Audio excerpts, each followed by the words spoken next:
Mais uma tarde, nós, eu e o nosso irmão Alexandre, que tem um canal do Evangelismo de Boas Novas, e o irmão Hernani, que tem o canal A Voz que Clama no Deserto. Cumprimentamos a todos os pregadores de rua, Pernambuco, de todos os estados e do mundo inteiro. De modo geral, com a graça e a paz e a comunhão do Espírito Santo permaneça todavia entre nós, que tenhamos um só sentimento, e todavia estaremos firmes com esse propósito de pregar a Cristo e Cristo ressuscitado. Então, meus amigos, é mais uma tarde de muito orgulho. Estamos aqui mais uma vez, obedecendo a ordem de Jesus Cristo no seu ministério público. Na verdade, ele falou para os apóstolos irem por todo mundo e pregar o Evangelho a toda a criatura. Então o Evangelho não ficou somente restrito lá em Jerusalém, lá em Israel. E para pregar essa palavra, esse Evangelho não é qualquer pessoa. Jesus, quando ele deu início ao seu ministério público,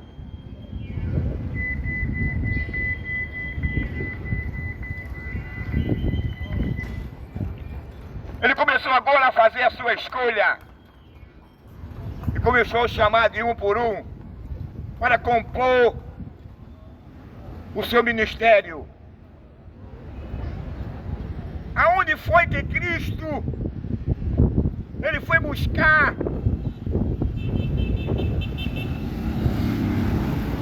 aqueles 12 apóstolos para levar, anunciar, pregar a sua palavra? Jesus apareceu, não foi no palácio, ele não foi buscar um príncipe, nem uma princesa, não é que ele discriminou não, mas já estava processado nos planos de Deus, que ele escolhesse aqueles 12 apóstolos, pelas quais eles eram tidos como idotos, pessoas iletradas. Ele chegou no Mar da Galileia por ali, aí começou a chamar a Pedro, começou a chamar a João, até completar os 12 apóstolos. Jesus poderia ter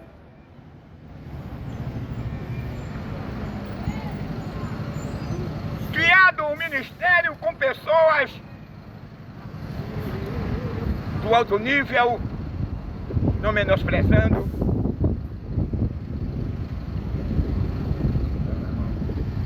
Ali, nosso irmão Paulo ali, obreiro da casa do Senhor, nosso futuro diácono Paulo, é um homem de Deus. Então, meus amigos, mas veja que a escolha dele foi aquela escolha que ele foi buscar quem? Ele foi buscar pescadores de peixe, pessoas que não tinham nenhum diploma, pessoas que não tinham nenhuma formação teológica. A única experiência daqueles homens seria com a rede. A experiência daquele homem era no mar, as suas atividades era a pescaria. Aí Jesus agora chegou,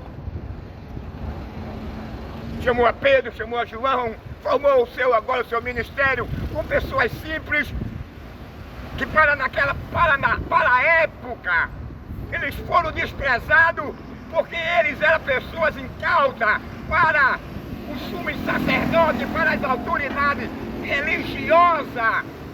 Eles eram pessoas indotas, iletradas.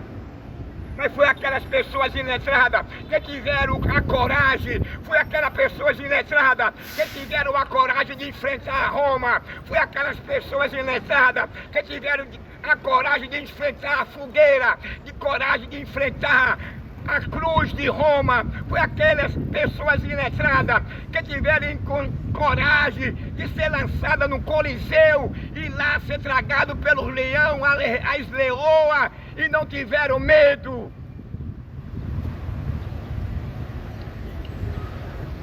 Foi aquelas pessoas iletradas que o Evangelho de Cristo ele foi propagado. Jesus passou 3 anos no seu ministério público ao lado de 12 apóstolos, mas Jesus não permaneceu com eles.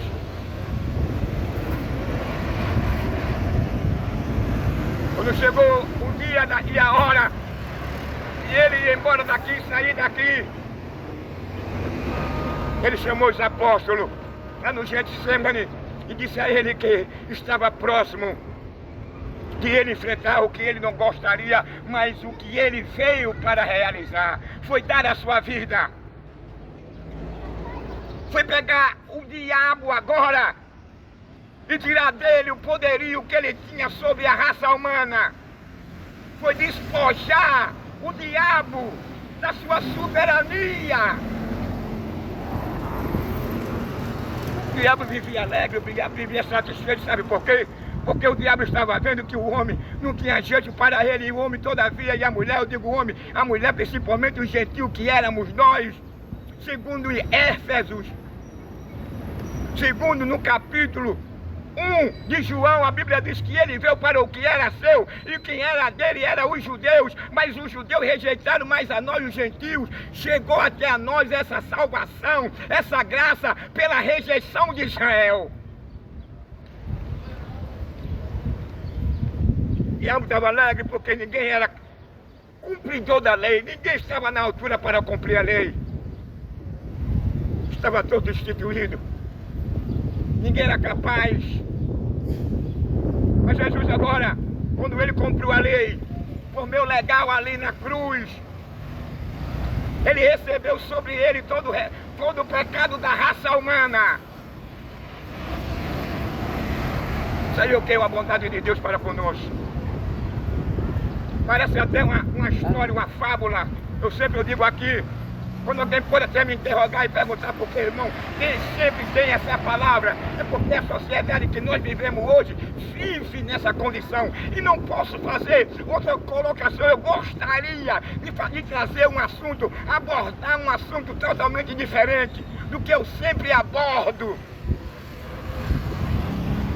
Mas infelizmente é necessidade do povo.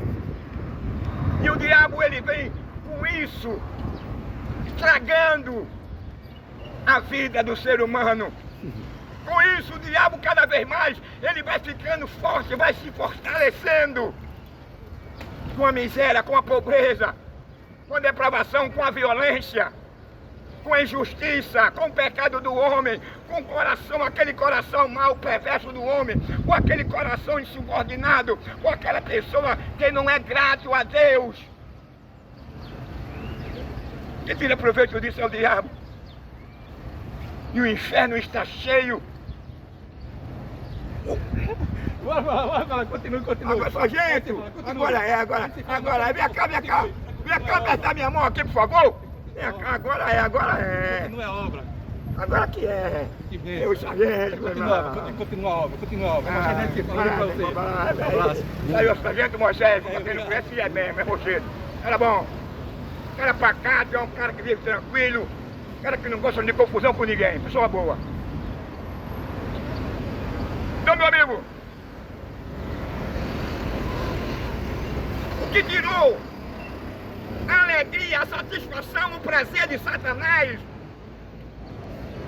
foi o fator de Jesus Cristo ter cumprido a lei. Porque a Bíblia diz que nenhum homem pela lei poderia conquistar a sua absolvição da condenação eterna. Por aí se começa, por aí já está.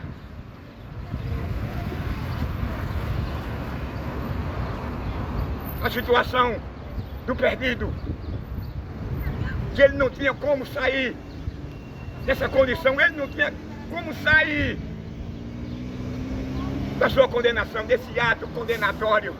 Ele só poderia sair dessa condenação se ele cumprisse todos os requisitos que rezava a lei. E a Bíblia diz que nenhum homem cumpria, nenhum homem tinha condição de cumprir as leis, porque a Bíblia diz que a lei era olho por olho e dente por dente.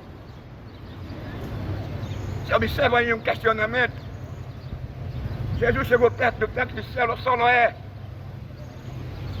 e ali um paralítico há 38 anos. Tinha muitos, mas tinha muito que a sua família estava de lado. Tinha muito que estava ali alguém que era próximo a ele. E quando de ano em ano descia o anjo e movia as águas, e o primeiro que entrasse na água não era todos que era curado, não. Se tivesse 20 paralíticos, que todos 20 mergulhassem, não era todos que seria curado, não. Era o primeiro que fosse lançado sobre as águas. Quando o anjo, ele mexia, ele movia as águas. Ou a água no singular. Porque só era um poço, então está no singular. Mas Jesus agora, usando o seu lado divino, ele sabia que ali tinha um paralítico, que não havia ninguém por ele, que não tinha ninguém por ele, ninguém tinha a satisfação, o prazer, o cuidado de ficar ao lado dele, para que quando aquela água fosse movida pelo anjo, ele fosse o primeiro a ser movido, fosse o primeiro a ser lançado dentro daquele poço. Mas aquele pobre coitado não tinha ninguém. Vivia ali desprezado, ali há 38 anos no tanque. Os primeiros que era mergulhava quando o anjo movia as águas, seria curado. Se tivesse 29 paralíticos, não era os 29 que seria curado, não. Era um. Era o primeiro que era lançado naquele tanque. Mas aquele paralítico não tinha ninguém. Aquele paralítico não tinha um primo. Aquele paralítico não tinha um sobrinho. Aquele paralítico não tinha um irmão. Aquele paralítico não tinha um pai. Aquele paralítico não tinha uma mãe. Aquele paralítico não tinha ninguém. Que tivesse cuidado.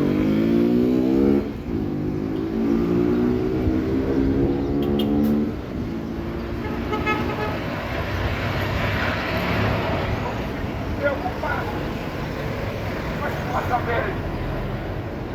Por aí você vê quanto o homem é orgulhoso. Ontem eu dei uma palavra aqui sobre o orgulho. Veja quanto o homem é orgulhoso. O homem só pensava em si. O homem só pensa nele. Nessa ilustração aí, nessa passagem você vai encontrar. Aí você vai chegar a uma conclusão que o homem é orgulhoso. Seja ele rico ou pobre, ele é orgulhoso. Ele é um narcisista. Ele gosta de tirar proveito, ele gosta de menosprezar. Ele não gosta de acolher as pessoas inferiores, mas ele tem prazer, ele é um cara sádico. E Satanás, ele é um narcisista. Satanás é um cara sádico. Satanás é mentiroso, é o pai da mentira. Mas a história agora ali está relacionada no ser humano. O ser humano, ele é orgulhoso. O ser humano só pensa nele. Mas nesse dia Jesus Cristo chamou os seus apóstolos e convidou ele aí ao tanque de Siloé. E quando ali estava um paralítico, há 38 anos ali numa cama, Jesus chegou para ele e perguntou: queres tu ficar sã? O paralítico olhou para Jesus e disse: como? Se não tem ninguém que me ajude.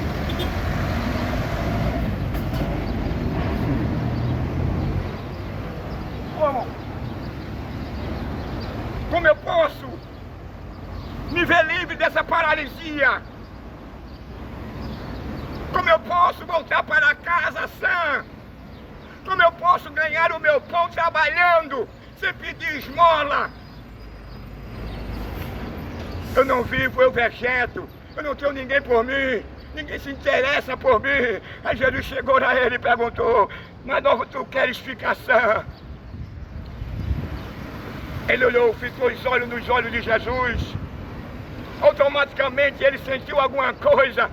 Você vê naquela ilustração, passagem, que aquela mulher do fluxo de sangue, enquanto ela tinha dinheiro, ela priorizava a ciência. Ela sabia que existia Jesus que estava curando, mas enquanto ela estava com dinheiro, ela era ignorante, ela não gostava, ela não dava crédito, ela não deixava que aquele nome, que aquele ser que veio para se compadecer do pobre miserável e pecador. Mas quando o dinheiro dela se acabou, foi a primeira coisa que ela fez. Ela foi aonde está Jesus, agora mais, ela não teve mais condição de ir à medicina. E quando ela conseguiu aquela grande multidão, ela começou a se arrastar e os crentes saindo pelo chão. Aí ela tocou na história de Jesus.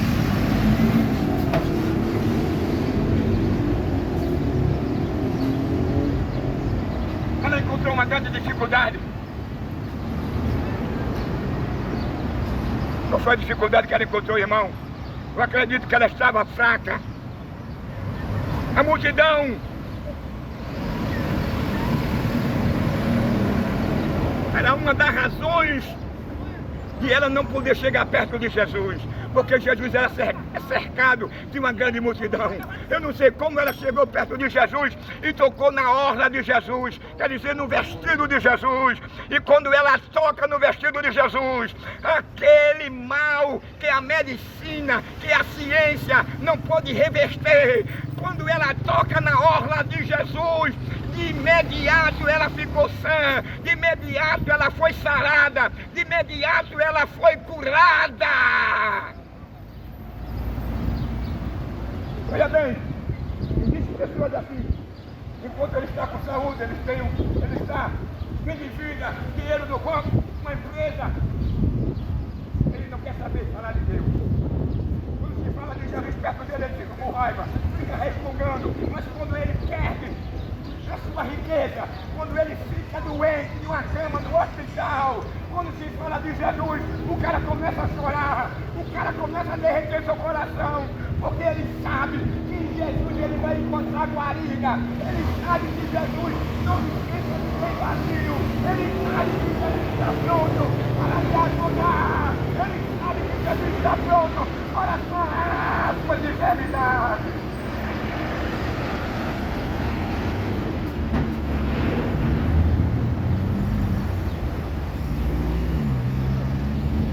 Chama atenção.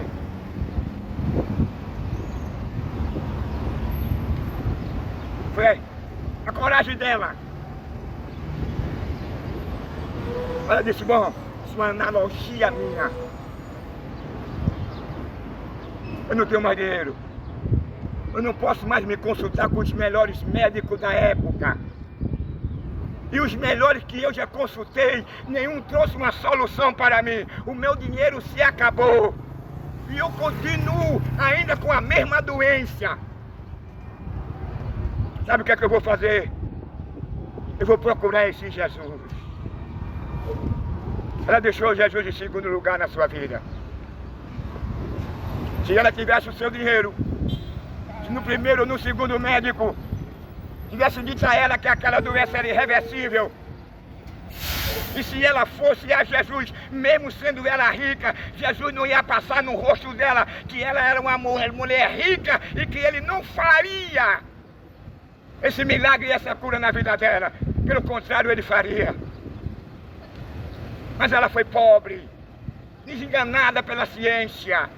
O que a ciência não pode fazer na sua vida, o que a medicina não pode fazer na sua vida, o que a medicina não pode fazer pelo seu filho, o que a medicina não pode fazer pela sua filha, o que a medicina não pode fazer pela sua esposa, o que a medicina não pode fazer pelo seu marido, o que a medicina não pode fazer pelo seu pai, o que a medicina não pode fazer pela sua mãe. Existe um que ele foi lhe dado todo o poder do céu e na terra, ele pode reverter a situação deles. É só você crer. A hora está chegando. Está ficando escuro. Nosso irmão tem o seu compromisso, eu tenho o meu. Mas eu quero dizer uma coisa para você, meu amigo. Não se envergonhe. Jesus certa vez disse, aquele que se envergonhar de mim, aquele que se envergonhar das minhas palavras, eu me envergonharei dele diante do Pai. Às vezes o cara tem uma vida de luta, às vezes o cara é um cara média, ele se veste bem, tem boas amizades, mora numa residência digna, mas às vezes ele tem vergonha quando alguém fala para ele de Jesus. É o mal do ser humano. É quando o orgulho penetra no seu coração. É quando ele vem ter vergonha daquele que pode te absolver da condenação eterna, daquele que pode te absolver do juízo final, daquele que pode te absolver do lago de fogo, daquele que pode te absolver no dia onde todas as nações, línguas e povos irão comparecer perante o tribunal dele, e todos irão com a só voz ao mesmo tempo exclamar: Tu és Senhor, Tu és Deus. Mesmo na condição de condenado, mesmo na condição da sua escolha, que agora para ele não vai haver mais oportunidade, para ele não haverá mais aceitação, mas é que queira que não, todos pobres, ricos, milionários, bilionários, num dia, no juízo final, onde vai aparecer um grande trono branco, aonde será o fim de tudo, aonde todas as nações passarão por aquele trono, seja rei, seja imperador, seja deputado, seja ministro, seja governador, prefeito, seja delegado, comandante, advogado, defensor público, bacharel em direito, que é o advogado ou o delegado, o maior cientista. Pode ser Hitler, pode ser Confúcio, Sócrates, Stalin, pode ser Mussolini, não interessa. Todos, sem exceção, irão comparecer perante ao grande tribunal de Cristo. Porque há essa necessidade de o homem comparecer perante o tribunal de Cristo. Sabe por quê? Porque o homem não vai ficar impune. O homem vai ter que comparecer perante esse tribunal, porque neste tribunal ele tem um livro, e este livro contém toda a biografia, toda a história do elemento humano, seja ele brasileiro, português, americano, inglês, francês, alemão, russo, de imperador a apanhador de papel. Todos irão comparecer perante ele. Meu amigo, vai ser um horror. Hoje você ignora, você menospreza, você debocha. Você diz que nós somos pessoas desocupadas, iletradas, que não tem o que fazer, que somos doidos. Mas no dia do juízo final, você não vai dizer mais isso. No dia do juízo final, você estará com os seus joelhos dobrados. Você não terá a oportunidade para questionar o porquê você está ali. Você não vai ter a oportunidade para questionar o seu status, a sua riqueza, o nome que você tinha num pedestal da fama. Naquele dia não haverá um advogado. Naquele dia não haverá um defensor público para lhe defender quando o livro das obras for aberto. Naquele dia não haverá ninguém que possa lhe defender. Naquele dia não haverá ninguém que possa ficar na sua frente e diante de Cristo para dizer: esse não, esse lá na terra teve nome, esse lá na terra foi bilionário, esse lá na terra ele foi aplaudido, abraçado. Não haverá ninguém para dizer: Senhor, esse aqui lá na terra comia do lixo. O fator do cara ser condenado não é porque o cara é rico, não é porque o cara seja bilionário. O fator do cara ser condenado não é porque o cara cata lixo. Não é porque o cara seja um apanhador de papel. A Bíblia diz que o maior problema do ser humano é a rejeição da graça. Pelo fator de você rejeitar a graça, pelo fator de você não aceitá-lo ele como seu Senhor e Deus. Esse vai ser o maior problema para o ser humano. Por isso que nós, como testemunha, nós trazemos sempre uma palavra para as pessoas amigas, dizendo que a sua vida está em perigo, dizendo que Satanás, o diabo, é um cara sádico, dizendo que Satanás é o pai da mentira, ele é um enganador, ele é um cara frustrado, além de ele ser mentiroso, ele é um cara frustrado.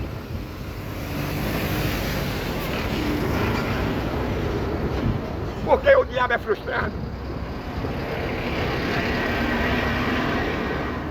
Primeira tentativa do diabo foi fazer um trono acima de Deus. Segundo lugar, ele queria ser adorado. Terceiro lugar, ele queria manipular a Deus. E esse projeto, esse plano dele foi frustrado. Ele não contava, porque ele não é onisciente, ele é só onipresente. Ele foi expulso do céu. Toda a sua gangue de demônios que ele conseguiu no céu, uma terça parte dos anjos foram lançados do céu até a terra. E outra coisa, além de Deus dizer que ele é o pai da mentira, ele é mentiroso, é ladrão, é assassino, é enganador. Ele é um cara sádico. Ele tem prazer de ver o cara sofrendo. Ele tem prazer de ver o cara numa cadeira de roda. Ele tem prazer de ver o cara numa cama confinado nela. Ele tem prazer de ver o cara com câncer numa veia mais cura. Ele tem prazer de ver o cara cego. Ele tem prazer de levar o cara para o crime. Lá na frente o cara ser privado de bala. Porque o diabo trabalha 24 horas, cegando o teu entendimento, roubando. O que é mais importante na tua vida é a tua alma, porque você é a pessoa mais preciosa para Deus. Deus tem o maior amor por você. Olha.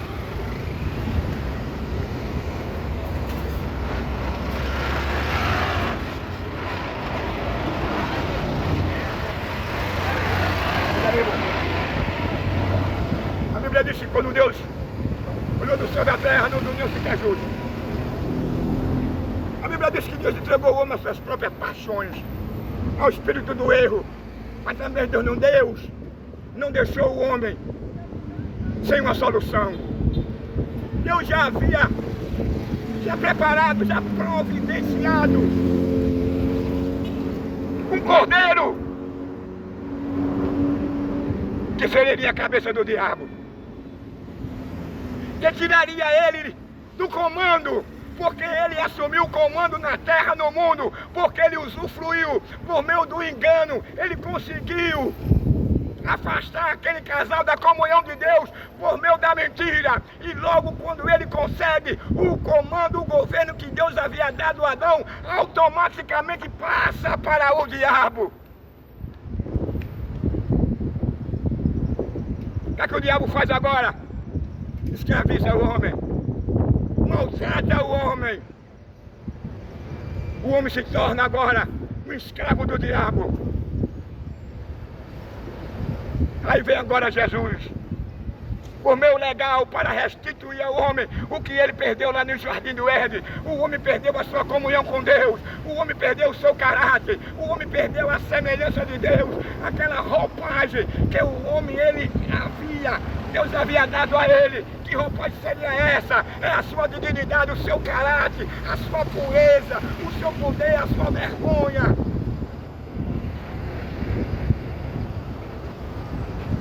Meu amigo, observe uma coisa. Adão e Eva estavam nus. E ele se relacionava bem com Deus, porque ele estava no estágio de inocência. A sua inocência, a sua pureza, o não conhecimento do mal, não é que despertava em Deus, não.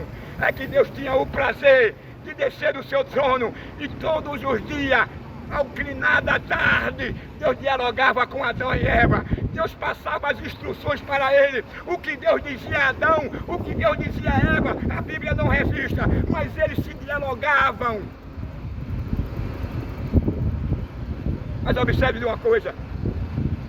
Adão estava cercado de inúmeros animais. Nem os animais faziam mal a Adão, nem Adão fazia mal aos animais. Porque aquela relação entre eles, entre Adão e Eva e a natureza, entre Adão e Eva e Deus, só quem poderia separar, só quem poderia cortar, destruir aquele relacionamento, seria o fruto do conhecimento do bem e do mal. Ele nunca comesse aquele fruto do conhecimento do bem e do mal. Hoje nós estaria nessa condição de que hoje nós estamos vivendo.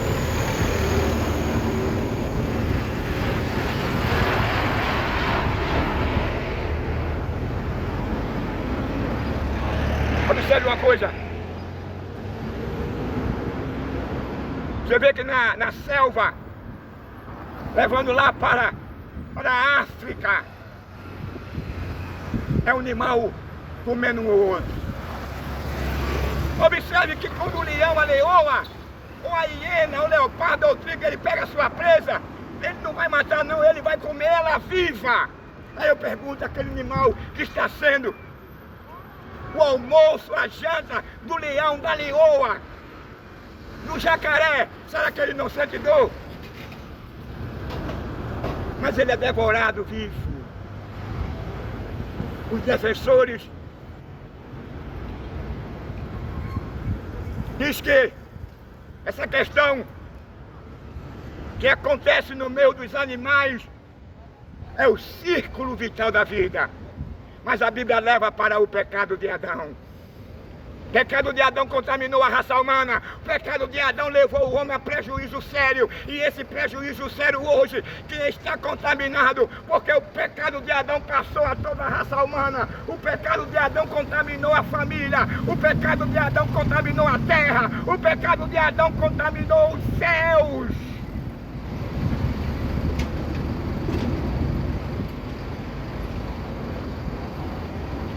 E essa contaminação, o que nós vemos, o resultado dela, é pai matando filho, filho matando pai, irmão matando irmão, avô matando neto, neto matando avô, a prostituição crescendo, a imoralidade, a depravação, a impunidade, o cooperativismo, o crime cada vez mais e o sangue cada vez mais aumentando. Aqui a voz que clama no deserto está dizendo que o crime está aumentando cada vez mais por conta dessa sala de custódia.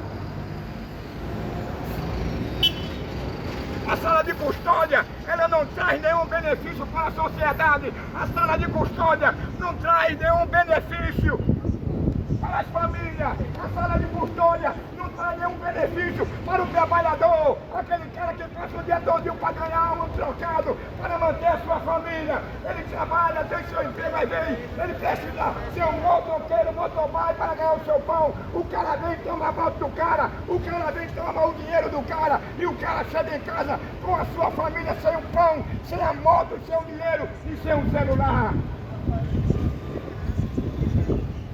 Sabe o que é isso? A sala de custódia, ela constrói. A sala de custódia, ela sustenta o ladrão.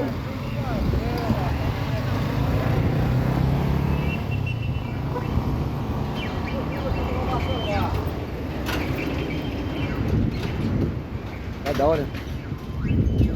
Essa é a sala de custódia hoje. Mas eu não sei explicar. Não traz nenhum benefício para a sociedade, não. Eu também não sou favorável de o cara pegar um ladrão e matar. A Bíblia diz, não matarás. Então tem que haver uma política, meu irmão. Faça como agora, aquele presidente.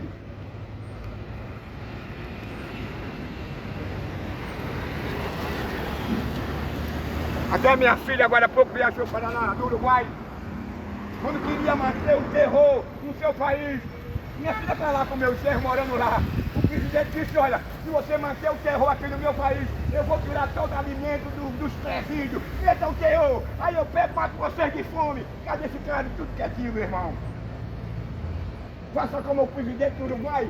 Acabe com essa safadeza, me permite a expressão, com essa anarquia. Cidadão aqui no Pernambuco, no Brasil, não tem direito nenhum, rapaz. Nós somos a galinha de ovo. A galinha de ovo de ouro. Nós sustentamos os políticos, o presidente, o governador. É o nosso dinheiro, é o nosso imposto.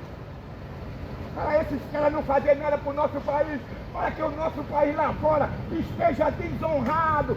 Nós somos mal classificados na Europa e no mundo. É isso aí.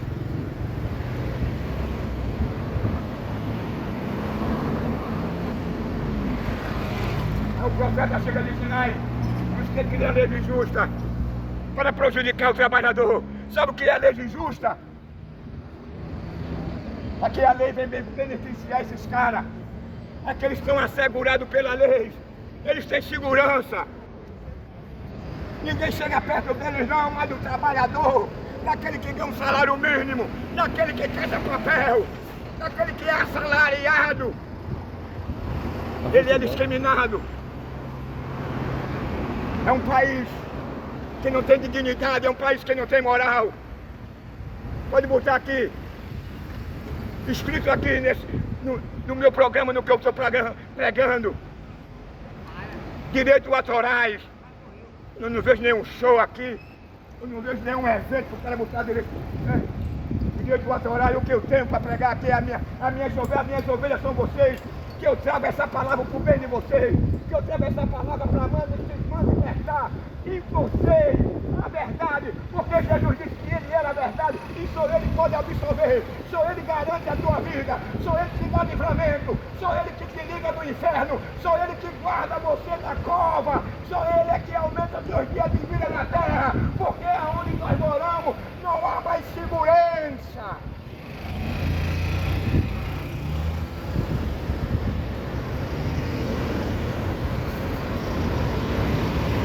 Eu poderia ir mais à frente para o meu amigo que está aversadinho, para dizer a ele que cuidado, porque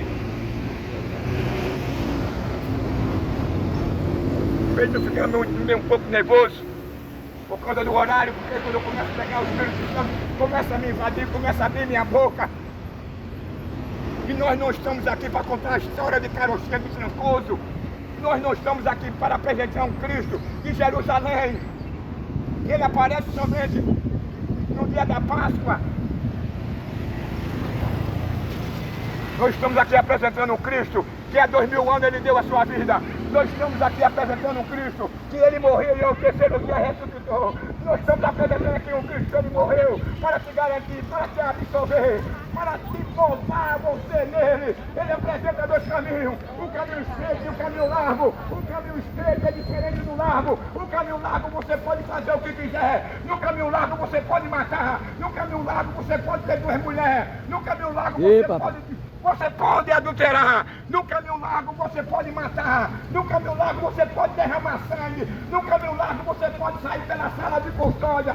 Porque vai o caminho largo apoiar o mal e o crime. É a sala de custódia que não traz nenhum benefício para a sociedade, nem para o pai de família. Você está com a vida arriscada, você pode perder o seu carro, a sua esposa, a sua filha. Pode ser que não pode, que Deus me guarde a qualquer momento.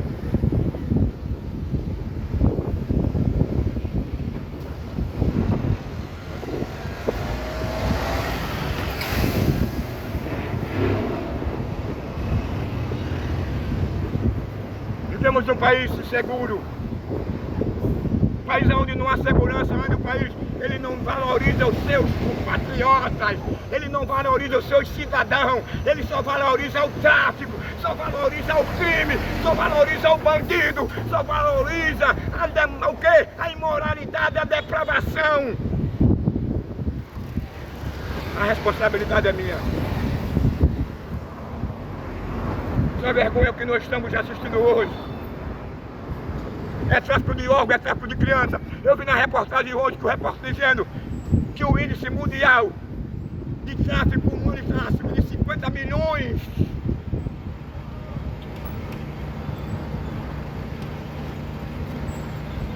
O assédio à criança, os pedófilos. Quando aparece um pedófilo, aparece um pedófilo de pé rapado. É muito difícil aparecer um pedófilo rico. Pode até aparecer, mas o nosso país é isso que eu estou dizendo mesmo. É um país de impunidade, um país que não respeita o trabalhador, é um país que não respeita a dignidade, é um país que cresce mas na anarquia, o país cresce na violência, na depravação, o país cresce na imoralidade, o país cresce na funerária, e o cemitério cheio de cidadãos e de cadáveres, que morrem muitas das vezes não tem e que não dá nada.